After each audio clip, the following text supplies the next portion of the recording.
Pakistan master China అని మనందరికీ తెలుసు కదా అనేది వాళ్ళ పాయింట్ ఆఫ్ వ్యూ. కానీ ఇవాళ వీడియోలో will not just talk about this. Nuke చేస్తాం, అదే న్యూక్లియర్ వార్ జరగబోతుంది అని పాకిస్తాన్ వాళ్ళు ఎన్ని హింట్లు ఇస్తున్నా, మాతో యుద్ధానికి రావద్దు, ఇలాంటి ట్రీటీలు ఏం కట్ చేయొద్దు, ఖబర్దార్ అని పాకిస్తాన్ అంటున్నా, దానికి మెయిన్ రీజన్ ఒకటే, మా దగ్గర న్యూక్లియర్ వెపన్స్ ఉన్నాయి, మేము చూసుకుంటాం అని బయటికి ధైర్యంగా ధమ్కీలు ఇస్తున్నారు. ఆ స్టేట్మెంట్లోకి మనం జూమ్ ఇన్ చేసి చూద్దాం. యాపిల్ కంపెనీ ఏదైతే ఉందో కాలిఫోర్నియాలో ఆపరేట్ అయ్యే కంపెనీ చైనా నుంచి మ్యానుఫ్యాక్చరింగ్ షిఫ్ట్ చేసి ఇండియాలో పెడదాం అనుకుంటుంది అనే వార్త చైనాకి తీవ్ర అసంతృప్తినిచ్చింది. ఎంత అసంతృప్తి అంటే ఆ అసంతృప్తి జెలసీని క్రియేట్ చేసింది. ఎంత జెలసీ అంటే ట్రంప్ కి మనకి నడుస్తున్న ఈగో వార్ లో ఇండియా బెనిఫిట్ అవడం ఏంటి, ఇండియాకి 4 డబ్బులు రావడం ఏంటి, ఇండియా డెవలప్ అయిపోవడం ఏంటి, మన పక్కన ఉండే దేశాలు ఎలా డెవలప్ అవుతాయి, అయితే మమ్మల్ని అడుక్కోవాలి లేదా మా దగ్గర డెట్ ట్రాప్ లోన్స్ తీసుకోవాలి, శ్రీలంక లాగా పాకిస్తాన్ లాగా బంగ్లాదేశ్ లాగా తోక ముడుచుకొని ఉండాలి, కానీ సొంత దేశంలో ఎలా ఎదుగుతాయి అనే ఒక థాట్ తో ఖచ్చితంగా ఉంది. ఈ థాట్ ని మరి పాకిస్తాన్కి ట్రాన్స్లేట్ చేసిందా, ఎల్ఓసి దగ్గర ఫైరింగ్ చేపించిందా, ఇండియా మీద యుద్ధం చేయడానికి చైనా ఈ జెట్లు మిజైల్లు పాకిస్తాన్కి పంపిస్తుందంట. ఈ చైనా గురించి మనం మాట్లాడదాం ఇవాళ. అనివార్యంగా యుద్ధం రావడానికి చైనా కారణం అవబోతుందా? 15 మంది ఓవర్ గ్రౌండ్ వర్కర్స్ ని, కాశ్మీరీ లోకల్స్ ఎవరైతే ఉన్నారో వాళ్ళని మన నేషనల్ ఇంటెలిజెన్స్ ఏజెన్సీ పట్టుకుంది. పెహల్గాం దాడి జరిగినప్పుడు అందరికీ ఒక డౌట్ ఉండేది, ఇది లోకల్ సపోర్ట్ లేకుండా ఎలా జరిగింది అని. దాని తర్వాత ఎన్ఐఏ చేసిన ఇన్వెస్టిగేషన్ లో 5-6 మంది ఎవరైతే తుపాకులు పట్టుకుని లోపలికి వచ్చారో వీళ్ళ సపోర్ట్ తోనే రాగలిగారని చెప్పి ఎవరినైతే సస్పెక్ట్ చేశారో 15 మందిలో 3 మందిని డీటైన్ చేసి ప్రస్తుతానికి క్వశ్చనింగ్ నడుస్తుంది. ఇది ఎందుకు ఇంపార్టెంట్ అంటే పాకిస్తాన్ మాకు న్యూట్రల్ ఇన్వెస్టిగేషన్ కావాలని చెప్పి రష్యాని చైనాని అడుగుతుంది. ప్లస్ పాకిస్తాన్ కి సంబంధించిన రైల్వే మినిస్టర్ ఎవరైతే ఉన్నారో ఆయన డైరెక్ట్ గా చెప్తున్నారు, ఒక 130 న్యూక్స్ ని మేము ఇండియా వైపు పాయింట్ చేసి పెట్టామని చెప్పి నిర్భయంగా మాట్లాడుతున్నాడు ఆయన. మొహమ్మద్ హనీఫ్ అబ్బాసీ అతని పేరు. ఈయన పాకిస్తాన్ రైల్వే మినిస్టర్. ఈయన వీళ్ళ దేశంలోనే బయట తిరుగుతుంటే మనం రావల్పిండి దగ్గర, లాహోర్ దగ్గర, కరాచీ దగ్గర ఈ లష్కర్ ఏ తోయిబా అలాంటి ఆర్గనైజేషన్స్ ఏమేమి ఉన్నాయో వాటిని గవర్నమెంట్ ఆర్మీ పెంచి పోషిస్తూ వాళ్ళు బయట తిరుగుతుంటారు. అదే పాకిస్తాన్ ఆర్మీ హెల్ప్ తీసుకుని వాళ్ళు ఇండియాలోకి ఇన్ఫిల్ట్రేట్ అయ్యి అక్కడ లోకల్ యూత్ లో కొంతమందిని పట్టుకోండి. ఇక్కడ మీరు కొంతమందిని అండర్లైన్ చేసి పెట్టుకోండి, ఎందుకంటే జరిగిన దాడికి బాధపడుతూ క్షమాపణ చెప్పే కశ్మీరీలు కూడా ఉన్నారు. వాళ్ళు మన కశ్మీరీలు వాళ్ళు. బట్ ఎవరైతే పాకిస్తాన్ వాళ్ళకి సపోర్ట్ చేస్తున్నారో అది వాళ్ళ విల్లింగ్నెస్ తో చేస్తున్నట్టు కాదు, ఎంతో ఫండింగ్ తో మన లోపలికి ఇన్ఫిల్ట్రేట్ అయ్యి మనలో కలిసిపోయి మేము ఇలా చేస్తాం, మాకు హెల్ప్ చేస్తే మీరు జన్నత్కి వెళ్తారు అని చెప్పి వాళ్ళని నమ్మించి వాళ్ళ సాయం లేకుండా వాళ్ళ పెహల్గాం జరగదు. వీళ్ళందరూ ఎవరిల్లు లోకల్ రెసిడెంట్స్ కశ్మీర్ లో. ఆల్రెడీ పోలీసులు వాంటెడ్ లిస్ట్ లో ఉన్నారు వీళ్ళు. బట్ వాట్సాప్ చాట్స్ ఏవైతే ఉంటాయో అందులో కమ్యూనికేట్ చేసి దొరికిపోయారు. ఏవైతే చాట్స్ చేశారో ఆ మొబైల్స్ ఏ టవర్ కింద ఉంటాయో చూసుకొని ఆ టవర్ దగ్గర ఉండే హైడౌట్లు అన్నింటి దగ్గర రైడ్ చేస్తే ఈ లోకల్ కశ్మీరీస్ అందరూ దొరికారు. అసలు గట్టిగా మాడితే ఫస్ట్ రైడ్ లో 200 మంది దొరికారు, 200 మెంబర్స్. మీకు వీళ్ళు ఎవరనేది టెక్నికల్ గా చెప్పాల్సి వస్తే హ్యాండ్లర్స్ అనే పదం మీరు గుర్తుపెట్టుకోండి. ఈ ఉగ్రవాదులకు డైరెక్ట్ గా హెల్ప్ చేసే వాళ్ళని హ్యాండ్లర్స్ అంటారు. సివిలియన్స్ లో ఉండి అంటే కశ్మీర్ లో ఏదో మొబైల్ షాప్ పెట్టుకొని, టీ కొట్టు పెట్టుకొని, లేదా ఇలాంటి పుస్తకాల షాప్ పెట్టుకొని ఉంటారు కదా, అలాంటి వాళ్ళని ఓవర్ గ్రౌండ్ వర్కర్స్ అంటారు. అట్లీస్ట్ వీళ్ళు మొహాలు బయట ఉంటాయి. ఇంకా కనబడకుండా ఆపరేట్ చేసే వాళ్ళని స్లీపర్ సెల్స్ అంటారు. మనకి విజయ్ గారితో సినిమా ఉంటుంది, ఆ సినిమా ఇంటర్వ్యూలో ఈ స్లీపర్ సెల్స్ ని వాళ్ళు పట్టుకుంటారు. అందరికీ అర్థం కావాలని చెప్తున్నా. ప్లస్ ఈ హైడౌట్స్ ఏవైతే ఉన్నాయో ఇలాంటి sleeper cells, handlers, over ground workers దాక్కునేవి ఈ ఆర్మ్డ్ ఫోర్సెస్ వాళ్ళ ఇళ్లని డెమాలిష్ చేయడం మనం చూస్తూనే ఉన్నాం. ఇది చట్టరీత్యా ఎలా సాధ్యం అవుతుందంటే armed forces special protection act 1990 ఈ యాక్ట్ ద్వారా ప్రతి ఆఫీసర్ ఒక వార్నింగ్ ఇచ్చి ఆర్మ్స్ తుపాకులు పెట్టుకుంటారు కదా, మన దేశం మీద వాడడానికి, మన ఆర్మ్డ్ ఫోర్సెస్ మీద వాడడానికి అలాంటి వాటిని నిర్దాక్షిణంగా తగలెట్టేయచ్చు. అదే డెమాలిష్ అంటారులేండి. వీటినే కంట్రోల్ డెమాలిషన్స్ అని కూడా అంటారు. At the same time supreme court మాట అంటది, ఎటువంటి నోటీస్ శాంక్షన్ లేకుండా బుల్డోజర్ జస్టిస్ చేస్తే కుదరదు. దీన్ని షార్ట్ గా ఆఫ్స్పా అంటారు, armed forces special protection act ని. తద్వారా ఇలాంటి హ్యాండ్లర్ కానీ, ఓవర్ గ్రౌండ్ వర్కర్ కానీ, లేదా స్లీపర్ సెల్ కానీ మనం నోటీస్ ఇస్తే వాళ్ళు ప్రూవ్ చేయాలి మేము ఎటువంటి తప్పు చేయలేదని చెప్పి. ఎనీవేస్ వీళ్ళు ప్రూవ్ చేయలేకపోయారు కాబట్టి ముఖ్యంగా పెహల్గాం లోపలికి ఎవరైతే వచ్చారో ఆదిల్ హుస్సేన్ ఠోకర్ గానీ, ఆసిఫ్ అని ఇంకోడు ఉన్నాడు, వీళ్ళిద్దరూ అయితే డెమాలిష్ చేశారు. మనకు కనబడ్డాయి ఆ విజువల్స్. ఇది లోకల్ గా జరుగుతుంటే మనం కొద్దిగా జూమ్ అవుట్ చేసి చూద్దాం. ఈ జియో పొలిటికల్ గేమ్ లోకి చైనా ఎంటర్ అయింది. వాంగ్ యీ అని ఆయన చైనీస్ ఫారెన్ మినిస్టర్. ఆయన ఇషక్ దర్ తో ఫోన్ లో మాట్లాడారు. ఆయన ఇషక్ దర్ గురించి మనం మాట్లాడాం. Pakistan deputy minister, foreign minister. ఆయన నోటికి అసలు అడ్డు కట్ట లేకుండా ఏది పడితే అది మాట్లాడుతున్నాడు. నవాజ్ షరీఫ్ అల్లుడు ఇతను. సో ఇతను ఆ చైనీస్ ఫారెన్ మినిస్టర్ తో ఫోన్ లో మాట్లాడి పాకిస్తాన్ ఫారెన్ మినిస్టర్ అఫీషియల్ గా ఒక ప్రెస్ రిలీజ్ చేసింది. అందులో క్లియర్ గా ఏముంది, చైనా మాకు హెల్ప్ చేస్తుంది, నిరభ్యంతరంగా రాస్తున్నారు వాళ్ళు. China is giving unilateral support to Pakistan. అంటే ఏం లేదు, నేను బిగ్ బ్రదర్ లా నిలబడతా, నిన్ను చూసుకుంటా అని చైనా అంటుంది. కానీ దాని వెనకుండే అర్థం ఏంటో మీకు తెలుసా? మీ అందరికీ ఒక మాట చెప్దాం అనుకుంటున్నాను నేను. ప్రపంచం మొత్తం జియో పొలిటికల్ గా నడుస్తున్న ఈ ట్రేడ్ వార్ ఏదైతే ఉందో అది కూడా దీనికి కారణమే. ఇన్ఫాక్ట్ కొంతమంది జియో పొలిటికల్ ఎక్స్పర్ట్స్ ఏమంటున్నారు తెలుసా?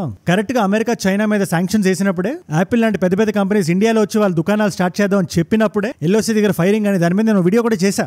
ఐ థింక్ 10 days బ్యాక్ వెతికితే మీకు కనబడుతుంది. సీజ్ ఫైర్ అగ్రిమెంట్ ఉంటే లిటరల్లీ మనం ఏం కెలక్కుండా అవతల నుంచి అనవసరంగా కెలికి ఇరిటేట్ చేసి ఇన్ఫిల్ట్రేటర్స్ ని లోపల పంపిస్తూ ఒక అన్రెస్ట్ ని, ఇన్స్టెబిలిటీని ఇండియాలో క్రియేట్ చేయడంలో చైనా హస్తం కూడా ఉంది అని వాళ్ళు అభిప్రాయపడుతున్నారు. నాట్ జస్ట్ దట్, పెహల్గాం కూడా ఈ సమయంలో జరగడం యాదృచ్ఛికం కాదు. పాకిస్తాన్ మాస్టర్ చైనా అని మనందరికీ తెలుసు కదా అనేది వాళ్ళ పాయింట్ ఆఫ్ వ్యూ. కానీ ఇవాళ వీడియోలో will not just talk about this.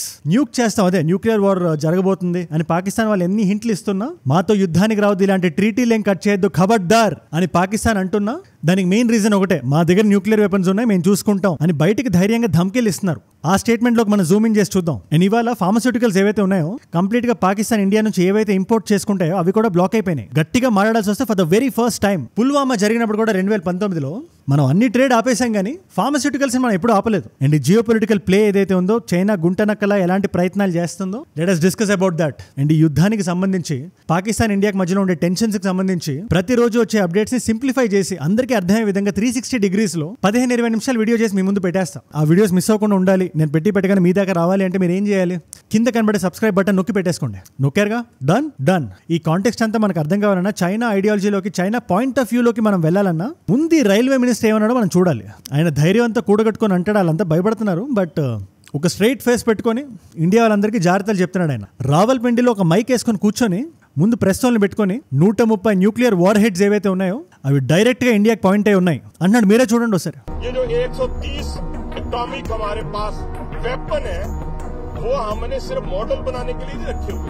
And Pakistan కి సంబంధించిన ఘోరీ, షహీన్, ఘజ్నవి మిజైల్స్ అని ఉంటాయి. అవి కూడా మీ మీద పాయింట్ చేసుకొని ఉంచాం మేము, మీరు మమ్మల్ని చూసి భయపడాలి అని చెప్పే ప్రయత్నం చేస్తున్నట్టు ఉందని నాకు అర్థమవుతుంది. కానీ పాయింట్ నెంబర్ 1 ఆయన డిఫెన్స్ మినిస్టర్ కాదు, రైల్వే మినిస్టర్. పాయింట్ నెంబర్ 2 యుద్ధానికి భయపడి జియో పొలిటికల్ గా వస్తున్న టెన్షన్స్ కి ఇబ్బంది పడుతూ పాకిస్తాన్ లో చాలా యాంగ్జైటీ నడుస్తుంది. ప్లస్ పాకిస్తాన్ సంగతి మనకు తెలిసిందే, మనం యుద్ధం వద్దనుకున్నా కూడా శాంతియుతంగా ఉందాం అనుకున్నా వాళ్ళే ఇనిషియేట్ చేస్తారు. 1971 దానికి ప్రైమ్ ఎగ్జాంపుల్. ఇది గుర్తుపెట్టుకోండి, తర్వాత మాట్లాడదాం. 1971 దగ్గరికి నేను వస్తాను. బట్ ప్రస్తుతానికి most of the railway stations ఏవైతే ఉన్నాయో ఆర్మీస్ ఫంక్షన్ అవ్వడానికి ఏవేవో టెస్ట్లు అవి చేసుకోవడానికి ఇచ్చారు వాళ్ళకి. ఆ సందర్భంగా ఇతను మాట్లాడాడు, కానీ ఇతనికి ఎటువంటి అథారిటీ లేదు. బట్ న్యూక్లియర్ వార్ హెడ్ ని, న్యూక్లియర్ మిసైల్స్ అలా వదిలేయడం అంత సింపుల్ విషయం కాదు. అది ప్రపంచం మొత్తం రంగంలోకి దిగుతుంది అడ్డుకోవడానికి. ఎందుకంటే మీకు సింపుల్ కాంటెక్స్ట్ చెప్తున్నాను, మన దగ్గర ఒక 180 ఉన్నాయి అలాంటి వార్ హెడ్స్, పాకిస్తాన్ దగ్గర 170 ఉన్నాయి. And India strictly follows no first use policy. అంటే మనం ఎప్పుడు ఎవరి మీద ఇనిషియేట్ చేయం ఇలాంటి యుద్ధాన్ని. అండ్ జనరల్ గా కంట్రీస్ ఇలాంటి వార్ హెడ్స్ ఎందుకు పెట్టుకుంటారు? మూడు వచ్చినప్పుడల్లా ఇసిరేసుకోవడానికి కాదు. అది మా దగ్గర కూడా ఉన్నాయి, మా మీద వేయొద్దు అని చెప్పడానికి మాత్రమే. మీకు ఇంకా గట్టిగా మాడాలంటే రష్యా అంత అగ్రెసివ్గా ఉంది కదా యుక్రెయిన్ మీద, కివ్ మీద ఏవైనా వేస్తుంది. కానీ ఎప్పుడైనా ఇలాంటి న్యూక్ వేసిందా మీరే చెప్పండి? అలాంటి దేశాలే కొంచెం ఒళ్ళు దగ్గర పెట్టుకుని ఉంటాయి. ఎందుకంటే అలాంటి యుద్ధం అంటే మామూలు యుద్ధం కాదు, అది సగం ప్రపంచం వైపౌట్ అయిపోతుంది. And I'm being very responsible. Pakistan ఏనివ్వండి మనం కూడా వేద్దామని నేను ఎప్పుడు చెప్పను. అది హ్యూమానిటీకి తలవంపులు తెస్తుంది. అది సివిలియన్స్కి ఎప్పుడు ఏది ఇవ్వకూడదు, అది ఏ దేశానికి సంబంధించిన వాళ్ళైనా. బట్ స్టిల్ పాకిస్తాన్ ఈ డైలాగ్ ఇనిషియేట్ చేసింది కాబట్టి, డిస్కోర్స్ ఇనిషియేట్ చేసింది కాబట్టి చెప్తున్నా నేను. మీరు బెదిరించాల్సిన అవసరం లేదు. కానీ మీరు ఒకవేళ మా మీద వేయాల్సి వస్తే మేం కాదు, అటు నుంచి డొనాల్డ్ ట్రంప్ వస్తాడు, ఆయన ఇటు నుంచి వ్లాదిమిర్ పుతిన్ వస్తాడు, మీ బాస్, మీ మాస్టర్, యువర్ పాపా చైనా విల్ కమ్. మెడ పట్టుకొని మీరు విసరకుండా ఆపుతాయి. ఇకపోతే యుద్ధం అంటారా, ప్రతి భారతీయుడు రక్తం ఉడికిపోతుందని చెప్పి నరేంద్ర మోడీ గారు బయట స్టేజ్ మీదకి వచ్చి అన్నారు. ఆయన ఐ థింక్ వెరీ రీసెంట్లీ, నిన్నో మొన్నో. అందరూ కోపం మీద ఉన్నా అది అందరూ అర్థం చేసుకుంటారు. కానీ యుద్ధం అనేది వాళ్ళు ఇనిషియేట్ చేస్తే తప్పితే మనం చెయ్యం. మన దగ్గర ఉండే రెఫెల్స్, మన దగ్గర ఉండే మీటియోర్స్, మన దగ్గర ఉండే స్కాల్ప్, ఇవి వాడి వాళ్ళ ఫండమెంటల్ రూట్స్ నుంచి ఏ ఆర్గనైజేషన్స్ అయితే పనిచేస్తున్నాయో వాటి అంత చూద్దాం అనే ఐడియా ఉండొచ్చేమో. కానీ నాట్ వార్. ఇండియా ఇప్పుడు వార్ ని ఇనిషియేట్ చేయదు. దీనికి 1971 is one of the biggest examples. అప్పటి మన ప్రధాని ఇందిరా గాంధీ గారు, ఆవిడ తీసుకున్న డెసిషన్స్ మీద జనాలకి భిన్న అభిప్రాయాలు ఉండొచ్చు. బట్ స్టిల్ 1971లో మీరే చూడండి ఏం జరిగిందో. ఆపరేషన్ గెంగీస్ ఖాన్ అని చెప్పి ఏం లేదు, వాళ్ళ లోపల ఉండే యాంగ్జైటీ అయ్యేది, ఇండియా ఏదో చేసేస్తుంది, మా మీద పడిపోతుంది. ఇప్పుడు ఈస్ట్ పాకిస్తాన్, వెస్ట్ పాకిస్తాన్ కి సంబంధించి వాళ్ళ పాలిటిక్స్ కి సంబంధించి ఒక రెబెలియన్ లా లేచి ఇండియా ఇప్పుడు యాంటీ పాకిస్తాన్ స్టాండ్స్ తీసుకుందని పెద్ద పెద్ద కంట్రీస్ లైక్ యుఎస్ఏ, అప్పట్లో రిచర్డ్ నిక్సన్ గారు అనుకుంటా ప్రెసిడెంట్, ఆయన ప్రో పాకిస్తాన్ ఉన్నారు. ఇండియా స్ట్రాంగ్ స్టాండ్స్ తీసుకుంది ఇందిరా గాంధీ గారి నేతృత్వం. తర్వాత బంగ్లాదేశ్ ఫామ్ అయింది వార్ తర్వాత. బట్ ఆ యుద్ధాన్ని ఎవరు ఇనిషియేట్ చేశారు? ఇండియా ఏదో చేస్తుందని భయంతో పాకిస్తాన్ ఇనిషియేట్ చేసింది. ఇది అందరూ గుర్తు పెట్టుకోవాల్సిన విషయం. ఇది నీడ్లెస్ టు సే. దీనికి మల్టిపుల్ చాయిస్ ఆన్సర్స్ ఇచ్చి క్వశ్చన్ అడగడం కూడా కరెక్ట్ కాదు. ఎవరు గెలిచారు అంటే ఇండియా గెలిచింది. ఈస్టర్న్ థియేటర్ లో పాకిస్తాన్ ఓడగొట్టి December 16th, 1971 బంగ్లాదేశ్ ఫామ్ అయింది షేక్ ముజిబుర్ రెహమాన్ గారి లీడర్షిప్ లో. తర్వాత 1972 షిమ్లా అకార్డ్ పాకిస్తాన్ ఒప్పుకుంది, సంతకం పెట్టింది. మనకి హిస్టరీ ఎందుకు ఇంపార్టెంట్? ఆ హిస్టరీ రిపీట్ అవుద్ది అని పాకిస్తాన్ గుర్తు చేయడానికి అంతే. మన నుంచి వచ్చింది పాకిస్తాన్, మనకి యుద్ధాన్ని నేర్పుతుందా? మనకి తెలియని యుద్ధం, సంయమనం పాటిస్తున్నాం అంతే. నేను చెప్పినంత ఈజీ కాదు కదా న్యూక్లు వదిలేస్తాం మేమంటే. ఏమవుతుందో తెలుసా? మీకు ఒక చిన్న హైపోథెటికల్ సిచ్యువేషన్ ఇస్తాను నేను.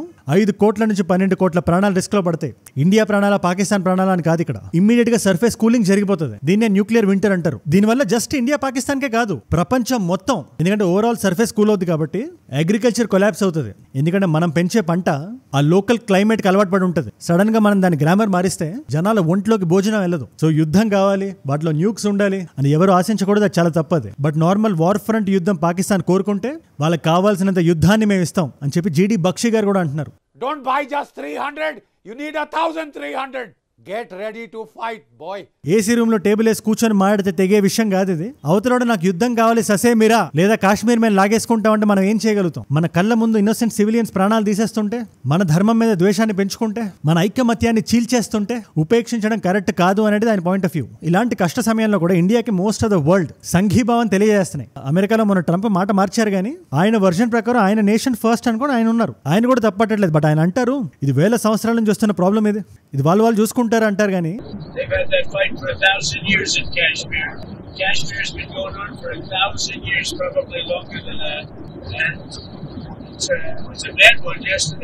వాళ్ళు చూసుకునే మ్యాటర్ కాదు ఇది. మీరు కాదా పాకిస్తాన్ సపోర్ట్ చేసింది? వాళ్ళ ఫారెన్ మినిస్టర్స్ బయటకు వచ్చి బహిరంగంగా చెప్తున్నారు. అఫ్ కోర్స్ అందులో ప్రెసెంట్ కి సంబంధించి ఏం లేదు కానీ ఒకానొక టైంలో అమెరికన్ మనీనే ఉగ్రవాదానికి కన్వర్ట్ అయింది పాకిస్తాన్ లో. ఆ డబ్బుల్ని వాడే మనుషుల్ని రాక్షసులుగా మార్చేశారు. ఇవాళ తుపాకులు పట్టుకొని మా కాశ్మీర్ లోకి వచ్చి ఈ మాటని నేను నిర్మోహమాటంగా చెప్తున్నా. ఇవాళ అతుల్ కుల్కర్ని గారు పెహల్గాం వెళ్ళారు. మేము వస్తాం, మీరు ఇలా భయపెట్టి కాశ్మీర్ని టూరిస్టులు రాకుండా చేద్దాం అనేది మీ ప్లాన్ అయితే మేము భారతీయులు ఎంత అనగదొక్కితే అంత పైకి లేస్తాం అని చెప్పి ఆయన అంటుంటే దట్ ఈస్ ఇండియన్ స్పిరిట్. भाई साहब आप हमारे कश्मीर में आइएगा मत, वही तो संदेश दे रहे हैं वो टूरिस्ट को. तो मैंने कहा कि भाई ये तो नहीं होगा, ये हमारा कश्मीर है, ये हमारा देश है, हम तो आएंगे भाई, हम आपकी बात नहीं सुनेंगे. ఎనీవేస్ అట్లీస్ట్ తులసి గబార్డ్ గారైనా ఓవరాల్ గవర్నమెంట్ ఆఫ్ అమెరికా అయినా మిలిటెంట్స్ గన్ మెన్ అని అనకుండా మీరు నిర్భయంగా ఉగ్రవాదులను రాయండి అని చెప్తున్నారు. అట్లీస్ట్ ఆ ఒక్క విషయం వాళ్ళు కరెక్ట్ చేస్తున్నారు. బట్ రష్యా ఇజ్రాయెల్ మాత్రం యూనిలాటరల్ గా ఉగ్రవాదం తప్పు, మేము ఇండియాతో నిలబడుతున్నాం అని చెప్తున్నారు. ఇలాంటి టైంలో చైనా వచ్చి అతి తెలివి ప్రదర్శిస్తుంది. పాకిస్తాన్ ఇందులో న్యూట్రల్ అని ఉగ్రవాదులకు అగేన్స్ట్ గా వాళ్ళు నిలబడుతున్నారని చెప్పి సర్దార్ పాపారాయుడు రేంజ్ లో స్పీచ్లు ఇస్తున్నారు. కానీ ఈ చైనాకి పాకిస్తాన్ గురించి అసలు విషయం తెలిసిన విషయం మనకి తెలుసని చైనాకి తెలుసని మనకి తెలుసు. ఈ విషయం చైనాకి తెలియదు అంతే. ఎగ్జాక్ట్ గా దాడి జరిగిన 5 రోజుల తర్వాత యూనియన్ గవర్నమెంట్ ఈ కేసును ఎన్ఐఏకి ఇచ్చింది. అదే నేషనల్ ఇంటెలిజెన్స్ ఏజెన్సీ. ఈ ఏజెన్సీయే 2008లో పెట్టింది. పాకిస్తాన్ నుంచి వచ్చి మన ముంబైలో దిగి వాళ్ళు చేసిన ఉగ్రవాదాన్ని కొత్త ఎఫ్ఐఆర్ లో యూఏపీఏ యాక్ట్ ఉంది. ఆ యాక్ట్ ద్వారా వాళ్ళు చేస్తున్న ఇన్వెస్టిగేషన్ ద్వారానే మనం పాకిస్తాన్ ఏం చేస్తుందో, ఏం చేయగలుగుతుందో, ఏం చేయబోతుందో కనిపెట్టగలుగుతుంటే చైనాకి ఇంత ఇంటెల్ ఉంది, మనకన్నా పెద్ద ఎకానమీ, మనకన్నా బిగ్గర్ ఇన్ఫ్రా ఉంది. ఇవాళ యూఎస్ తర్వాత చైనా అంటారు. ఆ మాత్రం ఇంకితం లేకుండా చైనా ఉంటుందని చెప్పి నేనైతే అనుకోవట్లేదు. చైనా ఇక్కడ సింపుల్ గా గేమ్ ఆడుతుంది. అండ్ ఈ గేమ్ లో ఇండియా పాకిస్తానే కాదు, చైనా యూఎస్ఏ కూడా ఉన్నాయి. మనం ఆల్రెడీ చాలా వీడియోస్ చేసాం. టారిఫ్ వార్ నడుస్తుంది. అమెరికా అన్ని దేశాల మీద టారిఫ్లు పెడుతుంది, పెట్టిన దేశాల మీద పాజ్ చేసింది. చైనాకు మాత్రం ఎటువంటి రిలాక్సేషన్ ఇవ్వలేదు. కొన్ని గూడ్స్ మీద 145% ఉంటే కొన్ని గూడ్స్ మీద 245% కూడా టచ్ అయింది. ఐ థింక్ ఫార్మాస్యూటికల్స్ అనుకుంటా. బట్ ఇక్కడ మీరు క్లియర్ గా గుర్తించాల్సింది ఏంటంటే ఇండియన్ ఎక్స్ప్రెస్ లో కానీ, టైమ్స్ ఆఫ్ ఇండియాలో కానీ ప్రతి న్యూస్ పేపర్ లో ఒక న్యూస్ ఆర్టికల్ వచ్చింది 1-2 months ఎగో అనుకుంటా. టారిఫ్లకు భయపడి యాపిల్ కంపెనీ ఏదైతే ఉందో కాలిఫోర్నియాలో ఆపరేట్ అయ్యే కంపెనీ చైనా నుంచి మ్యానుఫ్యాక్చరింగ్ షిఫ్ట్ చేసి ఇండియాలో పెడదాం అనుకుంటుంది అనే వార్త చైనాకి తీవ్ర అసంతృప్తినిచ్చింది.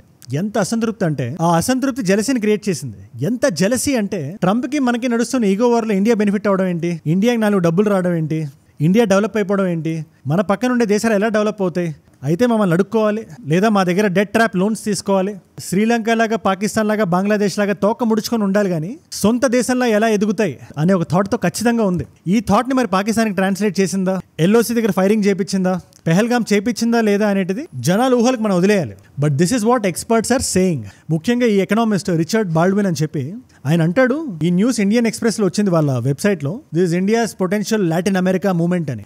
ఏంటి లాటిన్ అమెరికా మూవ్మెంట్ అనే డౌట్ మీకు వస్తే సేమ్ ఇలాంటి ట్రేడ్ వారే ఒకటి అమెరికాకి చైనాకి మధ్యలో చాలా బలంగా నడిచింది. ఆ టైంలో ఈ లాటిన్ అమెరికన్ కంట్రీస్ ఏవైతే ఉన్నాయో ఫుల్ అడ్వాంటేజ్ తీసుకున్నాయి. వాళ్ళ దేశాల్లో ఇండస్ట్రియల్ రెవల్యూషన్ వచ్చింది, మ్యానుఫ్యాక్చరింగ్ హబ్స్ గా మారే. సో ఈ టైం ఇండియా వాడుకోవాలి, వాడుకుంటది కూడా.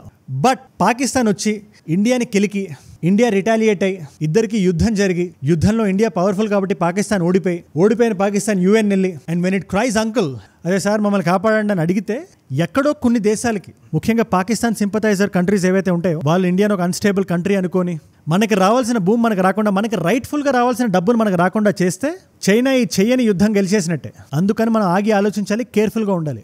At the same time first video నుంచి ఒకటే పాయింట్ చెప్తున్నా, అక్కడ చనిపోయింది మన వాళ్ళు, ఒకే కుటుంబం కాకపోయినా ఒకటే దేశం, అందరి భారతీయుల్లాగే నా రక్తం కూడా ఉడికిపోతుంది. But I'm happy for one thing, మన దేశంలో మన దేశ సమగ్రతకి భంగం కలగలేదు. చాలా మంది ముసల్మాన్ సోదరులు కూడా హిందువులతో నిలబడి ఉన్నారు. మనందరం ఒక్కటే అని చెప్తున్నారు. ఇది జరిగింది బయట మాట్లాడుతున్నారు, చేసింది పాకిస్తాన్ మతోన్మాదులు అనే విషయాన్ని ఐకమత్యంతో యాక్సెప్ట్ చేశారు. That's a big win. మనం చెప్పే సమాధానం ఓన్లీ పాకిస్తాన్కి చెప్పాలి. ఫండమెంటల్ గా ఎవరైతే మనల్ని ఇలా చేశారో ఆ మాట నాకు ఇంకా ఇక్కడ ప్రతిధ్వనిస్తుంది. We will chase them to the end of the world and we will catch them and their backers అంటే చేసిన ఎలకల్నే కాదు చేయించిన ఎలకల్ని కూడా మెడ పట్టుకొని బయటికి లాగుతాం అనే ఒక రిజాల్వ్ మనకు ఉంది. ఆ దిశగా మనం వెళ్తున్నాం. తప్పు జరిగిందని అందరూ ఒప్పుకున్నారు, ఇటు రూలింగ్ నుంచి అటు అపోజిషన్ వరకు.